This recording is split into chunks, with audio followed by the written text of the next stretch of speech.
नमस्कार दोस्तों, मेरा नाम है राहुल यादव और आप सभी का स्वागत है इन्वेस्ट राइट की एक नई वीडियो में। दोस्तों, आज की वीडियो का जो टॉपिक है वो एक सर का कमेंट मैंने पिक किया है, क्योंकि कमेंट्स वाली सीरीज़ ही देखिए चल रही है। और अगर आप लोगों के मन में भी कोई डाउट हो किसी तरह का तो आप लोग भी बिल्कुल कमेंट कर सकते हैं। आपको एसआईपी शुरू करनी है, आपको म्यूचुअल फंड में पैसा इन्वेस्ट करना है, आप कन्फ्यूज़ हैं तो बिल्कुल बेझिझक आप मुझे कमेंट कीजिए। देखिए, जब तक अपनी बातें हम लोग शेयर नहीं करेंगे हमारी जो प्रॉब्लम है वो सॉल्व कैसे होगी, इसलिए बेझिझक आप लोग कमेंट कर सकते हैं। और देखिए, रोज़ाना 2 वीडियोस में अपलोड कर रहा हूँ अपने चैनल पर, एक दोपहर के 2 बजे और एक शाम के 7 बजे। तो आप लोग कमेंट मुझे कर सकते हैं, रिप्लाई आपको जल्दी ही वीडियो के माध्यम से आपको देखने को मिल जाएगा। चलिए बात करूँ अगर मैं आज के कमेंट की। कमेंट मेरे पास आया है डॉक्टर आशुतोष जी का। इनका कहना है कि 3000 रुपये की SIP स्टार्ट करना चाहते हैं तो कौन से फंड में इन्हें स्टार्ट करनी चाहिए। 31 की इनकी एज है। तो डॉक्टर साहब, पहले तो आपका बहुत बहुत स्वागत है हमारे YouTube चैनल इन्वेस्ट राइट पर। मैं सभी व्यूवर्स की तरफ से आपका बहुत बहुत स्वागत करता हूं। चलिए बात करते हैं आपके कमेंट पर। 3000 रुपये की आपको SIP स्टार्ट करनी है और अगर आप सिंगल SIP स्टार्ट करना चाहते हैं, बहुत ज़्यादा आप large cap, mid cap, small cap, flexi cap के चक्कर में नहीं पड़ना चाहते। देखिए, ये चीज़ें मैं इसलिए डिस्कस कर रहा हूँ क्योंकि काफ़ी लोगों के कमेंट्स इस टाइप के आते हैं मेरे पास कि सर हम ना बहुत ज़्यादा झंझट में नहीं पड़ना चाहते, हमें तो 1 या 2 सिंपल से फंड बता दीजिए, उसमें हम SIP अपने सिंपल से शुरू कर लें, क्योंकि हमें बहुत ज़्यादा पैसा भी इन्वेस्ट नहीं करना है, 2-4 हज़ार रुपये महीना इन्वेस्ट करना है। तो कोई सिंपल फंड हो, हम बार बार उसको देखने की भी हमें ज़रूरत ना पड़े, लंबे टाइम के लिए हम इन्वेस्ट करके छोड़ दें, हमारी मंथली जो प्रीमियम है वो उसका जाता रहे और हमें अच्छे रिटर्न्स भी यहाँ से मिले। देखिए, अगर आप बिल्कुल भी टेंशन नहीं लेना चाहते तो फिर तो आप निफ्टी 50 इंडेक्स फंड में जा सकते हैं, वहाँ इन्वेस्ट आप कर सकते हैं। लेकिन अगर आप थोड़ा सा पेन ले सकते हैं, थोड़ा सा आप रिस्क ले सकते हैं, तो फिर आपके लिए आ जाएगी मिड कैप कैटेगरी। और अगर आप बहुत ज़्यादा रिस्क लेंगे तो फिर स्मॉल कैप आ जाएगी। लेकिन मिड कैप कैटेगरी के रिटर्न्स भी हमें काफ़ी बढ़िया पास्ट में देखने को मिले हैं। और फ्यूचर में भी हम उम्मीद करते हैं कि हमें इसके अच्छे रिटर्न्स देखने को मिल सकते हैं। तो आज की वीडियो में एक मिड कैप कैटेगरी के फंड के बारे में मैं बात करूंगा, जो कि डॉक्टर साहब ये 3000 रुपये महीना की जो SIP शुरू करना चाहते हैं, ये फंड इनके लिए काफ़ी बढ़िया फ्यूचर में साबित हो सकता है। चलिए, फंड का नाम मैं आप लोगों को बता देता हूँ। देखिए, फंड का नाम है Motilal Oswal mid cap fund. काफ़ी बढ़िया ये फंड है, रिटर्न्स इस फंड ने काफ़ी बढ़िया जनरेट पास्ट में किए हैं। चलिए, फंड का नाम पहले मैं यहाँ लिख देता हूँ, मोतीलाल ओसवाल मिड कैप। देखिए, पहले आप इनका थोड़ा सा बेसिक समझिए। मिड कैप कैटेगरी का ये फंड है। मिड कैप कैटेगरी का मतलब है जो पैसा हम इस फंड में इन्वेस्ट करेंगे उस पैसे का मिनिमम 65% पैसा मिड कैप कैटेगरी की कंपनीज के स्टॉक्स में इन्वेस्ट किया जाएगा। कितना? मिनिमम 65। थोड़ा लिख के आपको और क्लियर कर देता हूँ। देखिए, मेरी कोशिश है कि सारी चीज़ें ना आपको बिल्कुल क्लियर हो, आपके मन में कोई डाउट ना रहे म्यूचुअल फंड को लेकर कि यार हम पैसे तो इन्वेस्ट कर रहे हैं, पता नहीं पैसा कहाँ इन्वेस्ट होता है, किस तरह से होता है। ये सब नहीं होना चाहिए। जब आप मेरी वीडियोस देख रहे हैं, मुझे आपने फॉलो किया हुआ है, मेरी भी जिम्मेदारी बनती है कि मैं सही चीज़ें आप लोगों तक पहुँचाऊँ। समझने वाली चीज़ ये है, मिड कैप कैटेगरी में मिनिमम 65% पैसा उन कंपनियों के स्टॉक्स में जाएगा जिनकी रैंकिंग 101 से लेकर 250 तक होगी। इस चीज़ से आपको काफ़ी क्लियरिटी मिलेगी कि इंडिया की वो कंपनियों में पैसा ज़्यादा इन्वेस्ट होगा जिनकी रैंकिंग 101 से लेकर 250 तक जाती है। तो ये बेसिक हर एक फंड में जिसमें आप इन्वेस्ट करने जा रहे हैं आपको क्लियर ज़रूर होना चाहिए। देखिए, बेसिक आपको क्लियर होगा, कॉन्फिडेंस आपके अंदर आएगा कि नहीं यार, मैं जो पैसा इन्वेस्ट कर रहा हूँ वो सही जगह पैसे का इन्वेस्ट कर रहा हूँ, मेरे हिसाब से मेरे लिए ये कैटेगरी सूटेबल है। तो फिर आपको जो कॉन्फिडेंस आएगा ना, आप म्यूचुअल फंड में अच्छा पैसा इन्वेस्ट करेंगे और अच्छे रिटर्न्स भी जनरेट करेंगे। क्योंकि देखिए, पॉजिटिव होना बहुत ज़रूरी है किसी भी चीज़ के लिए। अगर आप पहले ही नेगेटिव रहेंगे तो रिटर्न्स पॉजिटिव कैसे मिलेंगे? इसलिए इन्वेस्ट कर रहे हैं, थोड़ा सा पॉजिटिव मन के साथ करिए और अच्छे रिटर्न्स आपको फ्यूचर में यहाँ से देखने को मिल सकते हैं। चलिए, फंड साइज़ की अगर मैं बात करूँ, काफ़ी बढ़िया हमें देखने को मिलता है, 7,972 करोड़ रुपए।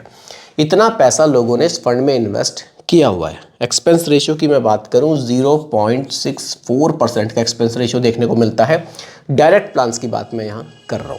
चलिए, होल्डिंग्स पर अगर मैं आ जाऊं, चलिए होल्डिंग्स देखते हैं। होल्डिंग्स का मतलब है कि हमारे पैसे को किस तरह से डाइवर्सिफाई किया जाएगा। देखिए, म्यूचुअल फंड में क्या है ना, सिंपली आप थोड़ा सा समझिए। म्यूचुअल फंड में क्या है, हमने पैसा इन्वेस्ट किया। मान लीजिए आप जो 3000 की SIP कर रहे हैं, आपने मोतीलाल ओसवाल मिड कैप में SIP स्टार्ट की, आपके अकाउंट से 3000 रुपये डिडक्ट हो गए। अब वो 3000 रुपये इन्वेस्ट कहाँ होंगे? वो 3,000 रुपये फंड मैनेजर के पास जाएंगे। फंड मैनेजर उन 3,000 रुपये को मल्टीपल स्टॉक्स में इन्वेस्ट करेगा। लेकिन हर एक फंड के लिए सेबी ने कुछ ना कुछ नियम लगाया है। कैटेगरी मिड कैप की है, तो यहाँ फंड मैनेजर क्या करेंगे, मिनिमम 65% पैसा तो इन कंपनीज में इन्वेस्ट करेंगे, मिनिमम 65। बाकी का जो पैसा बचेगा उसको लार्ज कैप में भी इन्वेस्ट करेंगे और थोड़ा सा स्मॉल कैप में भी ज़रूर इन्वेस्ट करेंगे। तो इस तरह से आपके पैसे को 3 जगह बांट दिया जाता है। थोड़ा और डिटेल में बताऊं, लार्ज कैप में इंडिया की टॉप 100 कंपनीज आती हैं, मिड कैप में 101 से लेकर 250 और स्मॉल कैप में 251 से लेकर 500 रैंक तक की कंपनियां। यानी कि जो पैसा आप म्यूचुअल फंड में इन्वेस्ट कर रहे हैं टोटल 500 कंपनीज में डाइवर्सिफाई किया जाता है। चलिए, इन चीज़ों से तो काफ़ी क्लियरिटी आपको मिली होगी। मैं तो कोशिश करता हूँ कि ज़्यादा से ज़्यादा चीज़ें आप लोगों तक शेयर करूँ।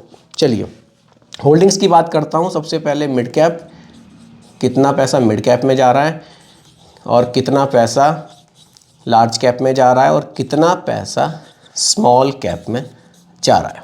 चलिए देखिए, मिड कैप में 66.32%। देखिए, जैसा कि मैंने आपको यहाँ बताया था मिनिमम 65 जाना ही जाना है, तो इन्होंने 66.32% पैसा मिड कैप में डाला है। लार्ज कैप में 22.99%, यानी कि लगभग 23% पैसा इंडिया की टॉप 100 कंपनीज में इन्वेस्ट किया है और स्मॉल कैप में 3.28%।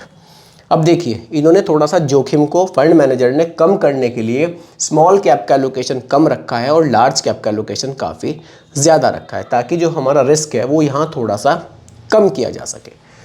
अब देखिए, इस तरह से जो पैसे का डाइवर्सिफिकेशन किया गया है उसके बाद रिटर्न्स हमें क्या मिले हैं। रिटर्न्स देखिए, लास्ट के 5 ईयर्स के रिटर्न्स अगर आप देखेंगे लगभग 34% के इस फंड ने बनाकर हमें दिए हैं। लास्ट के 5 ईयर्स के 34% के एनुअलाइज रिटर्न्स, काफ़ी ज़बरदस्त रिटर्न्स इस फंड के रहे हैं। लेकिन अगर मैं ओवरऑल रिटर्न की बात करूं लास्ट के 10 ईयर्स की, कि पिछले 10 सालों में एक औसत रिटर्न हमें क्या देखने को मिला है, जिसमें कि कोरोना काल भी आया था जब मार्केट हमारी काफ़ी डाउन हुई थी, काफ़ी उतार चढ़ाव मार्केट ने पिछले 10 साल में देखा है। तो रिटर्न्स की कैलकुलेशन थोड़ा सा अगर हम बैक जाकर देखें, पिछले 10 साल की देखें, तो वो भी कम नहीं है। लास्ट 10 ईयर्स वो हमें देखने को मिली है 24% की। काफ़ी बढ़िया रिटर्न्स लास्ट के 10 ईयर्स में भी हमें इस फंड ने बनाकर दिए हैं। तो चलिए अब आ जाते हैं, मान लीजिए आपको ये फंड ठीक लगा कि हाँ, आप में से कुछ लोग डिसीजन ले चुके होंगे कि हाँ, मेरे हिसाब से ये फंड ठीक है, मैं बहुत ज़्यादा जोखिम में नहीं जाना चाहता, यानी कि स्मॉल कैप पे मुझे नहीं जाना, मैं टोटली लार्ज कैप में भी नहीं जाना चाहता क्योंकि रिटर्न्स वहाँ मिड कैप के मुकाबले कम हो जाएंगे क्योंकि बड़ी बड़ी कंपनीज़ में पैसा इन्वेस्ट होगा। तो मुझे ये फंड ठीक लग रहा है, तो मैं इस फंड में पैसा इन्वेस्ट करना चाहूँगा। अब आप मान लीजिए आप 3,000 रुपये पर मंथ, जैसा कि डॉक्टर साहब हमारे इन्वेस्ट करने जा रहे हैं, स्टार्ट करते हैं रिटर्न्स। अब देखिए, आप 24% के रिटर्न्स पास्ट के 10 ईयर्स में हमें देखने को मिले हैं। हो सकता है कि फ्यूचर में ज़्यादा भी देखने को मिल जाए, क्योंकि देखिए लास्ट के 5 ईयर्स में तो 34% तक रिटर्न्स गए हैं। लेकिन ये भी पॉसिबिलिटीज़ है कि रिटर्न्स हमारे घट भी सकते हैं, तो कम या ज़्यादा रिटर्न्स हो सकते हैं। ये बात आप हमेशा याद रखिए, म्यूचुअल फंड में रिटर्न्स कभी भी आपको एग्जैक्ट ये तो मिलेंगे ही नहीं। देखिए, सिंपल सी बात है, बिल्कुल इसमें कोई ऐसी बात नहीं है कि आपसे कोई चीज़ छुपाई जा रही है कि म्यूचुअल फंड में कि रिटर्न्स कम ज़्यादा हो रहे हैं। आपने पैसा फंड मैनेजर को दिया, जैसा कि मैंने अभी बताया आपको, फंड मैनेजर ने पैसा शेयर मार्केट में इन्वेस्ट किया, वहाँ फ्लक्चुएशन रहता है, कोई स्टॉक कभी अप होता है कभी डाउन होता है, तो फ्लक्चुएशन आपको ग्राफ अगर आप शेयर मार्केट का देखेंगे तो आपको इसी तरह से देखने को मिलेगा, अप डाउन थोड़ा बहुत ही ऐसे चलता रहता है। यही फ्लक्चुएशन हमारे रिटर्न्स में भी हमें देखने को मिलता है। इसीलिए कहा जाता है कि म्यूचुअल फंड में कभी भी रिटर्न्स की गारंटी नहीं होती, रिटर्न्स कम ज़्यादा होते रहते हैं। फ्यूचर के लिए, एग्जाम्पल के लिए, क्योंकि ड्यूरेशन हमारी 30 साल तक जानी है, सर की एज अभी 30 के आसपास ही है और 30 ईयर्स तक SIP को चला सकते हैं अगर अच्छे रिटर्न्स बनाना चाहते हैं। रिटर्न्स 17% से 18% के रिटर्न्स हमें लॉन्ग टाइम, क्योंकि इन्वेस्टमेंट है, हमें देखने को मिल सकते हैं। 17% में रख लेता हूँ।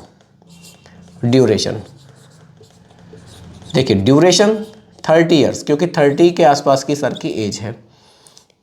पैसा हमारा इन्वेस्ट कितना होगा और वैल्यू हमारे पैसे की क्या देखने को मिल सकती है। कैलकुलेशन 24% पर भी करके आपको बताऊंगा कि अगर 24 ही मिला फ्यूचर में भी तो पैसा कितना जंप लेगा। चलिए, SIP कैलकुलेटर पर आ जाते हैं। 3,000 रुपये की SIP, 17% के रिटर्न्स एग्जाम्पल के लिए रखे हैं। टोटल इन्वेस्टमेंट हो जाएगा 10,80,000 रुपये का। 10,80,000 का टोटल इन्वेस्टमेंट हो जाएगा। पैसे की जो वैल्यू बनेगी 3.37 करोड़, 3,37,00,000 रुपए की वैल्यू आपको देखने को मिल सकती है अगर रिटर्न 17% मिलते हैं। और जो रिटर्न्स हमें अभी औसत रिटर्न्स 24% के देखने को मिल रहे हैं, अगर यही रिटर्न्स हमें फ्यूचर में भी मिले तो ये वैल्यू 19 करोड़ तक भी जा सकती है। जी हाँ, बिल्कुल 19 करोड़ तक भी ये वैल्यू जा सकती है। लेकिन 19 करोड़ की वैल्यू तो मैं आपको नहीं बता कर चलूँगा, मैं जस्ट आपको एग्जाम्पल के लिए जो रिटर्न्स बता रहा हूँ वो भी थोड़े से कम ही लेकर चल रहा हूँ। देखिए, म्यूचुअल फंड बहुत अच्छी चीज़ है। अगर आप फ्यूचर को अपने सिक्योर करना चाहते हैं तो म्यूचुअल फंड में थोड़ा सा रिस्क लीजिए, थोड़ा सा आप इन्वेस्टमेंट शुरू कीजिए। आपको रियल में खुद से कॉन्फिडेंस आना शुरू होगा कि हाँ यार, इधर उधर इन्वेस्ट ना करके म्यूचुअल फंड एक अच्छा ऑप्शन हमें देखने को मिलता है।